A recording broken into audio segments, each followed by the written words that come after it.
welcome to Raw Politics. For those of you who join us every week, welcome back. And for those of you who are joining Newsroom's political podcast for the first time, no mai, haere mai. Now, as always, I am joined by two of our best Newsroom panellists. In Wellington with me, we've got Newsroom senior political reporter Marc Daalder, and joining us from Auckland is Newsroom co-editor Tim Murphy. Welcome to you both. How's your week been? Thank you. It's great. The weather in this windowless room is about the same as the weather in our actual windowless office in the gallery, but it looks like the weather in Tim's windowed office is something to be delighted by. It's glorious up here, but this week no one's seen much of it because we've been inside watching the Democratic National Convention every hour of the middle part of the day that you could get. Hasn't it been fabulous, especially for you, Marc? Yeah, there's nothing I love more than just watching the Democratic National Convention. And hey, it had that link to New Zealand this year as well, with Jacinda Ardern yes. taking one of the stages. So on the sidelines of the sidelines of the sidelines. Tim couldn't even find the live stream link. She's been sidelined officially. How the mighty have fallen. Anyway, let's move on. So this week we are going to try and keep it really simple on Raw Politics. Basically, we've got three questions we're going to try and answer, and I've tried to boil it down to: is Christopher Luxon, the Prime Minister, a details person? We'll find out. Is Chris Hipkins, the leader of the opposition, a ghost person? And does the Ministry for Regulation have too many persons? And then at the end of the show, we will wrap up and offer you some recommendations. Prime Minister Christopher Luxon is focused on outcomes, ruthlessly so, as he has told us so many times since taking that position of power. He likes KPIs, he likes quarterly plans, he likes targets. But is he actually across the detail? That's our first question that we're going to try and unpack on this panel today. There have been quite a few instances or examples over recent months where he has offered some kind of detail, some statistics, some fact, and then has essentially been forced to walk it back, though very grudgingly. And the most recent one was at the end of last week, where he was asked about the Treaty Principles Bill, and he tried to pivot to outcomes for Māori, and he said 88% of Māori kids can't read. And a very quick fact check showed that that was in fact incorrect, and that he was probably more likely referring to mathematics scores rather than reading scores. But this isn't the first time this has happened. You know, just a week earlier when the government announced benefit sanctions, he wasn't able to say what the job seeker benefit was. We, of course, had the health Te Whatu Order, 14 layers of management, which we've spoken about on the pod before. Of course, that wasn't quite correct either. And you might all remember as well when police were doing their police pay negotiations, he was asked how much a trainee cop earns, and he wasn't able to name that figure. Just a few examples off the top of my head where he hasn't quite been across the detail. There will probably be other examples that you can both think of as well. I'm interested, Tim, do you think that this matters, or why does it matter whether or not our Prime Minister, someone who's so focused on figures and targets and outcomes, is or isn't across the detail? I think he's probably trying to show that he is. And this is the sort of the problem. It's a bit of an inversion. He's trying so hard to just drop in facts that he has seen and does know, that in the pace that he's working at, and the kind of slightly adrenaline situation in front of a posse of media or on an international stage or wherever he is, he's sort of throwing these facts out there, and without the chance to go, oh, hang on, is that right? I haven't got quite that, that kind of thing. So he's doing it on purpose to show that he's across the numbers and across the things he's been briefed on and so on, but just doesn't seem to have that recall easily. I think the public probably forgive lots of these, because everyone realizes, anyone listening to this podcast will realize that we get things wrong, and that you come out, you misspeak, you sort of retract, and you go backwards. Hey, Tim. Sorry. Speak for yourself. Yeah. When I'm saying flawless individuals down here in Wellington who have never made a mistake. When I say you, I mean us or we or one, and certainly do it myself, of course. So we all, and every member of the public does, that they get something a bit muddled, something they thought they knew. The problem is going to be that if he continues to, as you said, Laura, be sort of grudging about coming back out of it and saying, oh, well, of course the figure was 88%, but it was actually talking about maths for the one about Māori kids. And as that turned out, then that gets dissected and people go, well, it's not correct really for maths either. So you start going down a sort of bit of a rabbit hole. I think it's easier to say, look, I just misspoke on that, and this is what it is, or to not be quite so bold and brave and not throw in as many precise numbers. Do you think he needs to? Yeah, I think there's kind of three kinds of details errors that we can categorize these into. There's Luxon volunteering a detail and it being wrong. That's like the 14 layers of management, the 88%. That's just on him. It's maybe a bit of an own goal. He doesn't need to be doing that. There's the not knowing a specific figure kind of detail, like how much a trainee cop earns or the benefit. Probably something he should know. It makes him look a little bit out of touch, but it doesn't necessarily signal an issue in terms of like, oh, this means that this decision around benefits is wrong because he couldn't summon this particular fact to mind. The third one, which I'll give an example of, is a detail that almost maybe signals a policy shift. So the Paris climate target, there's lots of climate targets we've got in New Zealand. It is very complex. So knowing the difference between them is a details issue. And on 2 occasions over the year or so after he became leader, Luxon seemed to suggest that National was no longer committed to New Zealand's Paris target. And then later that day had to walk it back and say, oh, of course, we really were. We still are committed. It was just a detail thing. But the difficulty is, like, often when a politician is signaling a policy shift, if they're not going to come out and explicitly say it, they do it through details like that. And so if you're not across the details that are substantive, people can come away thinking, oh, hang on, maybe they are going to start privatizing things like we discussed a few weeks ago. Still not super clear whether that was just Luxon being weirdly not across the detail of things he himself had said earlier, or whether that was flagging a new openness to privatization, right? And to steal a phrase from our current Deputy Prime Minister, words seriously matter. And I think that what Christopher Luxon has a desire, as sometimes we do as well, to keep talking. He answers the question, he makes his point, and he should just stop there. But he continues to talk, he continues to offer more detail, he continues to reiterate his point or say it in a different way. And in doing so, then sometimes he words things in a different way or offers another detail or feels like he needs to back it up with a fact or a stat, which he never really needed to do. He made his point in the first sentence or the first 2 sentences, and sometimes he digs himself into a bit of a hole there, and then people are trying to unpack what he said, and things just kind of go from bad to worse or from unclear to particularly murky. I'm interested in your point as well, Tim, on that. Why is he offering this information when in a lot of cases he doesn't really need to? Trying to signal that he is across the details, but I would say unless you're really well briefed and you know something inside out and you've got 1 or 2 specific points or stats that you want to hit and that really hammers your point home, just leave it alone. The risk of getting it wrong is too high. Luxon's issue isn't just either on facts or numbers. It's also sort of ambiguous assertion.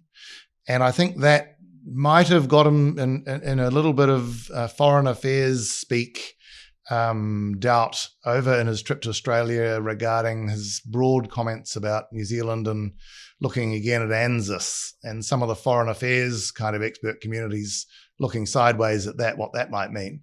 But also I thought with his visit to the local government conference this week, which was he took one of those Luxon approaches of, I'm just going to go in there and tell them what it is and say what everyone's been thinking. One of those kind of approaches, which was, a political bold move in one way. He went and criticized local government. He told them the government wasn't going to give them a blank check and they couldn't expect lots of funding and they needed to get back to basics. Like his government was, they need to pull their heads and stop spending on fanciful or fantasy projects or whatever it was. But in doing that, in using the term, you can't have luxuries and fanciful projects, he reduced local government to roads, rubbish, and water.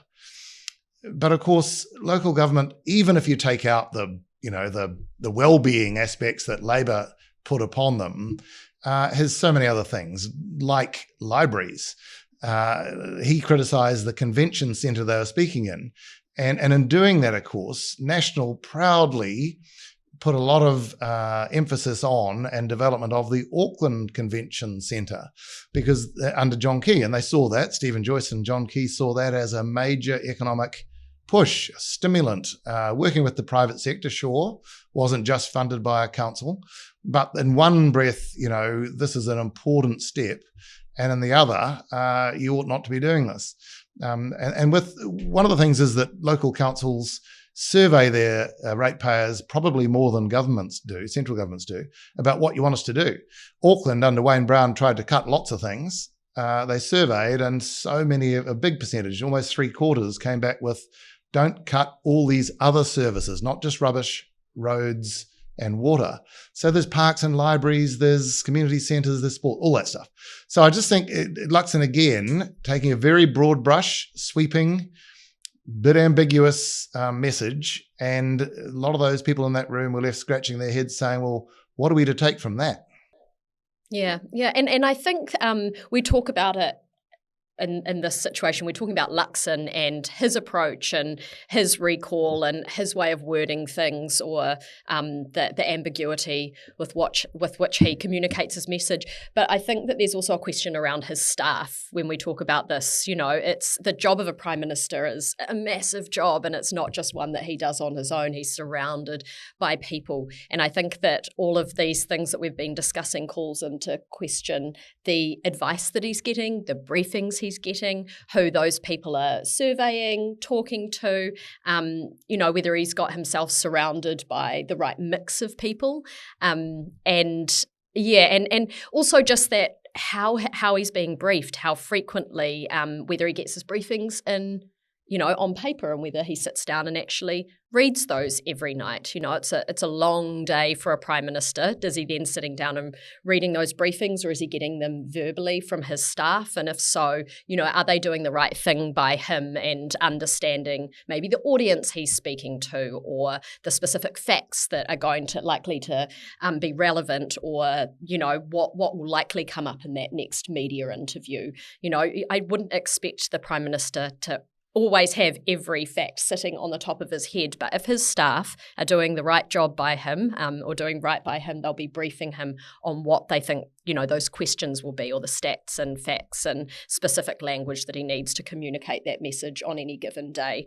And at the end of the day, the buck does stop with him, but I think he should be talking to his staff and giving them a bit of a rack up if they're not doing that job well and he gets caught out on too many more occasions. I would say, on the other hand, it is just possible that maybe he's briefed well, but he's just not a details person and he doesn't want to admit it. Like the number of flubs, the fact that, this is not a newsroom opinion that's being revealed for the first time. It is very widely understood in Wellington, and has been for more than a year, that Luxon is just not a details person.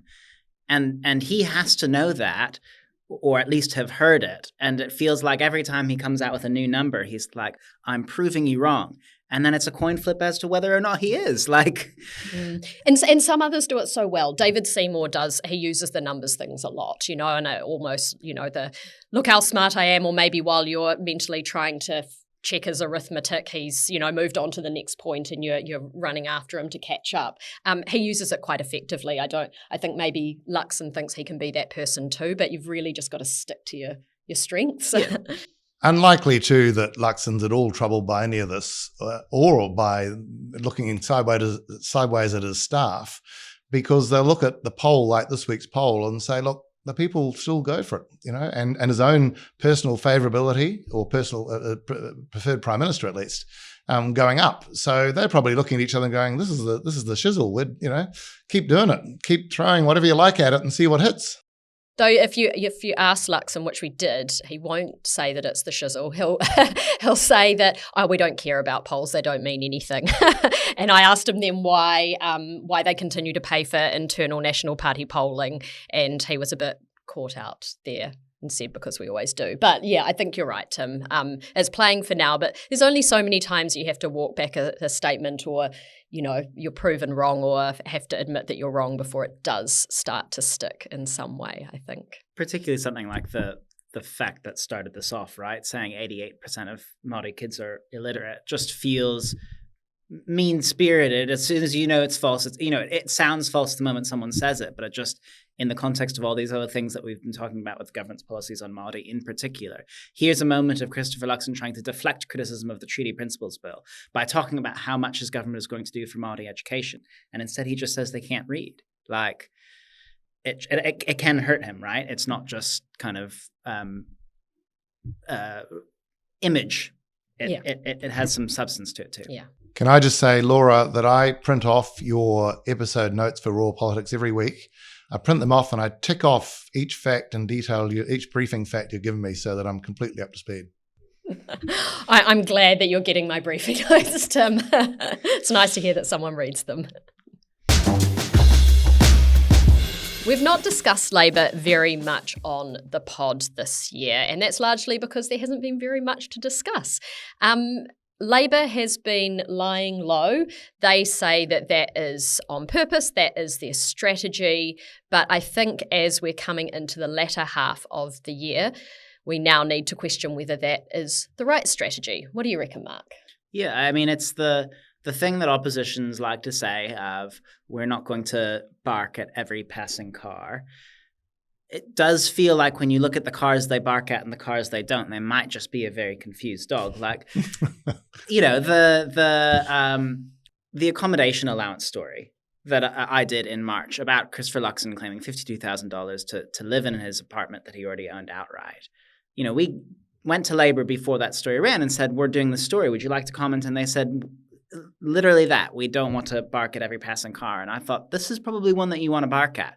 And lo and behold, the next day after Chris Hipkins sees it's a big deal, he comes out and does a emergency press conference on the tiles in Parliament. And then a half hour later, Christopher Luxon comes out and says it's been a distraction and I'm not going to claim the payment anymore. And Hipkins can kind of look like maybe he was involved a little bit. And then there are other things that come out that feel like, actually, maybe this is a little bit, politicizing something that doesn't need to be politicized by Labour. So it doesn't feel like they've kind of calibrated it right. They're trying not to look like just negative, negative, negative. They want to be seen as an alternative government that can present a vision to the country of what that might look like. And they feel like the government's own actions do the negative bit for them.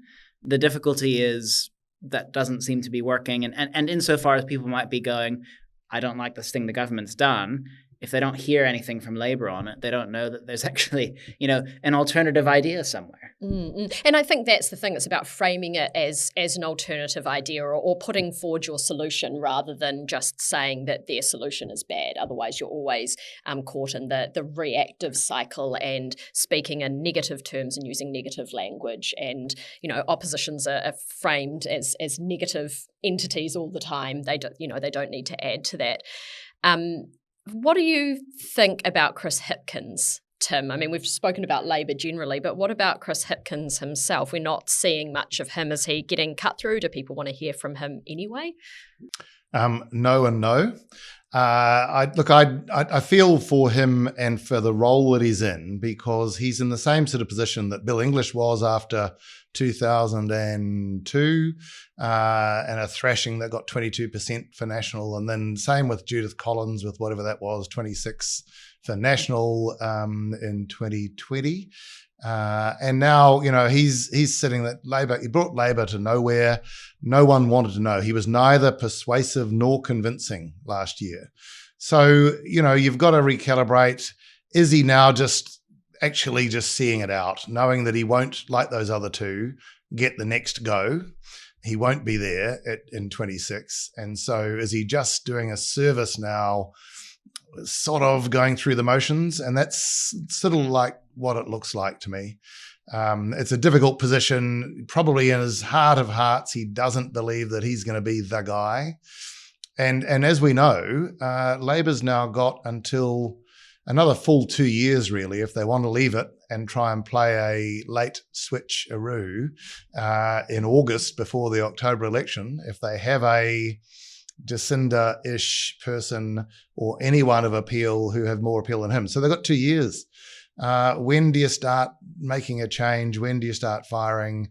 Do you leave it late and try and catch National on the hop? But, this government is fast and it's loose. So there's a lot of material for those people underneath him, the spokespeople and the possible contenders.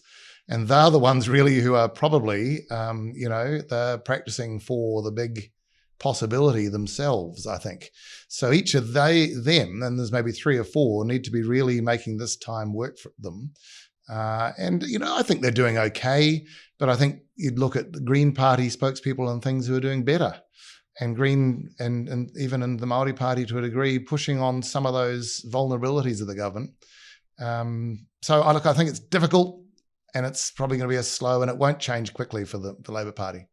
I'm curious, it seems like the one thing Hipkins is fired up about is the Māori issues and the treaty stuff. And I'm curious, that seems to really be coming from his heart, where he seems upset about it. And when you see him talking about that, you're like, that's a politician who maybe looks like a leader of the Labour Party. Anything else, it just, you're right. He feels like he's checked out and he's waiting for the numbers to stack against him in some sort of future or waiting role. for the moment to step aside for the right person. Yeah. But, is that the energy that we need to see from Chris Hipkins? Yeah, I agree with you. I think that seems really genuine and authentic and, like you say, fiery. So he's engaging when he speaks on that. He surely must care about other things as much, though. There are many other issues, yeah. And it is interesting that he can't kind of conjure that for other issues that are going on. He's been education minister, he's been health minister. These are big things that are going on. There's massive changes in those areas. Where's he on that? Again, it's reactive. It's in, those set pieces, caucus runs, things like that. Are they doing their own research? Are they filing their own OAAs? Are they getting in good parliamentary written questions and things to get back information to kind of set the agenda themselves with fresh stories and rather than just, reacting to media stories or reacting to what the government's doing? I don't think so. And they sit still, and I think there's, I hope there's not, but I sense that there's some kind of pleasure or a sense of achievement when they nudge up past 27% in the polls. This is terrible, and they can't be satisfied there. But for the moment, it just seems like it's a holding pattern. Hope that something comes along. What could that be? And I think that what Chris Hipkins would say about this is, they can't really win, well, they definitely can't win the next election over this first year or even over the second year of the term, but they could lose it. If it comes to election time and things have gone badly for Labor, that they have played this incorrectly, they've played it wrong, all that the public has is negative associations with Labor during that time in opposition, then that could lose them the election. Right now, though, they can't win it over these next couple of years. So they're lying low. They're making sure that, they keep their caucus united, that they're not all, I guess, falling over themselves to knife each other, as we've seen other oppositions do. So you do have to acknowledge that. They've been a united caucus. And you just really hope that behind the scenes they're doing some good building, especially of new talent coming through, of policy development, so that at some point, and hopefully some point soon, they really start firing. I'm curious what you guys think is the likely kind of method by which Chris Hipkins will cease to be the leader of the Labour Party, if it does happen before the election. This feels rough to discuss, but yeah.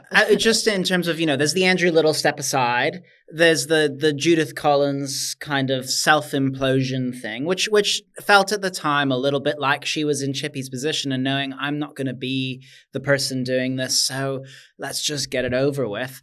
Tim, I'm not don't have the recollection, but you may, about what happened in terms of Bill English swapping over with Don Brash. But, Labour does seem very united. You're right. It doesn't feel like there's a coup brewing or anything like that, despite the kind of jibs and jabs in the House. What is it likely to look like? What are your thoughts, Tim?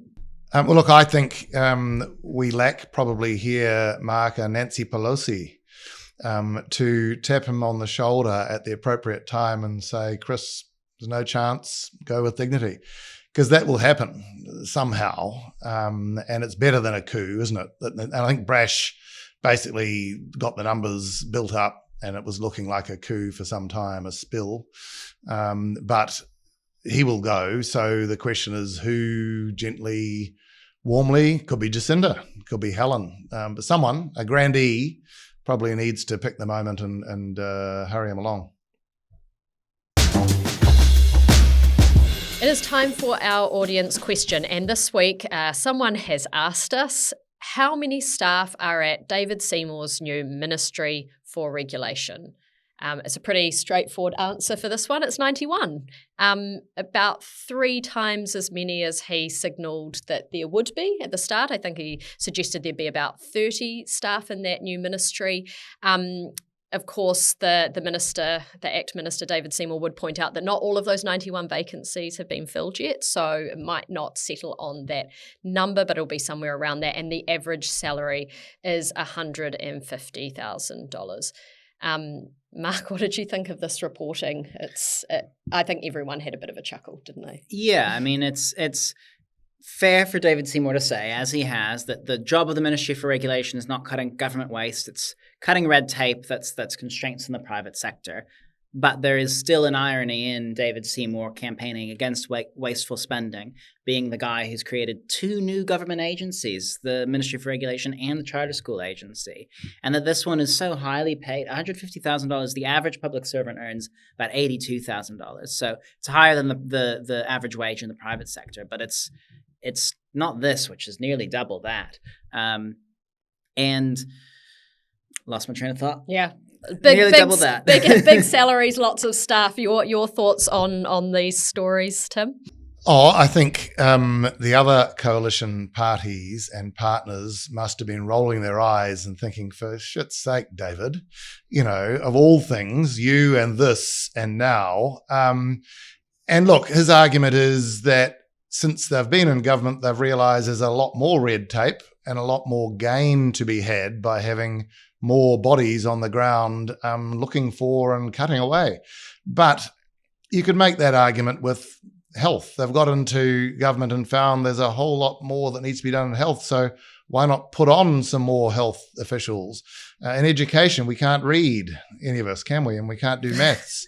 Put on a whole lot more people. So, I mean, the big scale of the problem and the scale of the ministry ought not to always go in sync. 90 people is very large. And, he'll have to have an associate minister soon. Yeah. One has to wonder how many layers of management there are in the org chart of the Ministry for Regulation.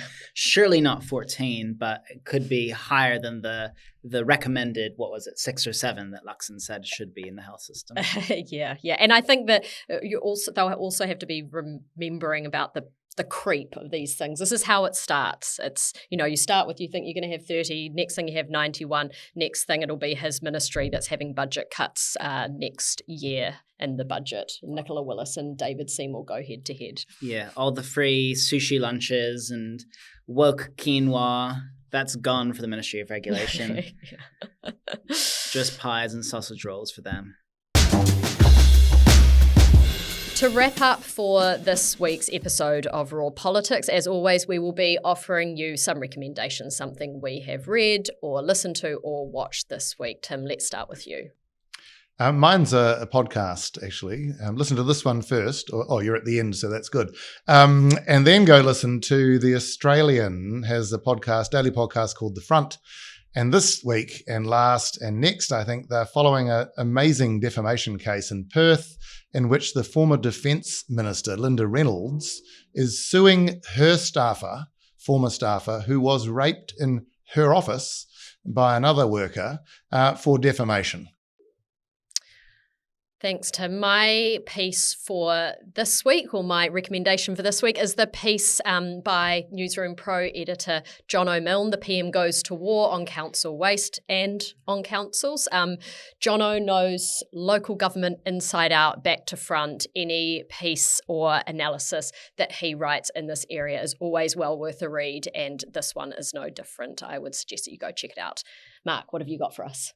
I'm recommending Tova O'Brien's Scoop on Stuff. I think there's a podcast associated with it, but it hasn't been released as of recording time. So I'll caveat it with can't endorse the podcast, can endorse the piece about Shane Jones calling a judge a communist judge in comments to the fishing industry, which were then written down in the official record of the meeting by an official and then released under the Official Information Act. Judith Cullen says the comments were made prior to her letter reminding him to stop doing things like that and that she wouldn't expect to see it repeated again. That's us for this week on Raw Politics. Thank you so much for joining us, and a big thank you, as always, to our producer, Trent Doyle, and of course to all of our listeners, readers and viewers. Please send any burning questions you may have to me, laura.walters@newsroom.co.nz. You can find us here next week on YouTube or wherever you get your podcasts.